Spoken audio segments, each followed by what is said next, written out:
சென்னையில ஒரு ஏரியா இருக்கு. அதோட பேரே ஒரு மரத்திலிருந்து வந்தது. புரசை மரம். பழைய காலத்துல இந்த ஏரியா முழுக்க இந்த மரங்கள் கொட்டி கிடந்துச்சாம். அதனால புரசை பிளஸ் வாக்கம். அதுதான் புரசை வாக்கம். இது சோழ காலத்துல இருந்த ஒரு ஏன்ஷியன்ட் வில்லேஜ். அப்போ பிரிட்டிஷ்க்கு மெட்ராஸை எக்ஸ்பேண்ட் பண்ண வாய்ப்பு கிடைச்சது. புரசை வாக்கம்ல செட்டில்மெண்ட், கோடவுன்ஸ், ட்ரேட் எல்லாம் டெவலப் ஆக ஆரம்பிச்சது. ஃபோர்ட் செயின்ட் ஜார்ஜ்ல இருந்து டெய்லி நைட் 8 மணிக்கு கேனன் பால் ஃபயர் பண்ணி டைம் அனௌன்ஸ் பண்ணுவாங்க.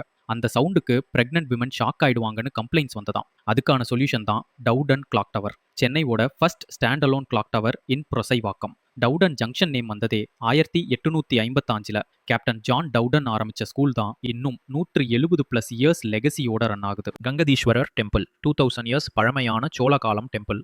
டானா ஸ்ட்ரீட் சென்னையோட பிஸியஸ்ட் ஸ்ட்ரீட்ஸ்ல ஒன்று. Jewellery, vegetables, clay pot, groceries, textiles எல்லாமே ஒரே இடத்துல. ஹோட்டல் வெல்கமோட சாம்பார் சூப்பர் ஃபேமஸ்.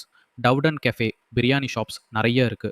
புரசைவாக்கம்னா வெறும் ஒரு ஏரியா இல்ல, அது சென்னையோட சோல். சோழா காலம் மரங்கள்ல இருந்தது சினிமா, ஷாப்பிங், டெம்பிள்ஸ், ஹிஸ்டரி எல்லாம் சேர்ந்த பர்ஃபெக்ட் சென்னை மிக்ஸ். இந்த மாதிரி சென்னையோட அன்டோல்டு ஸ்டோரிஸ் தெரிஞ்சுக்கணுமா? ஃபாலோ பண்ணுங்க.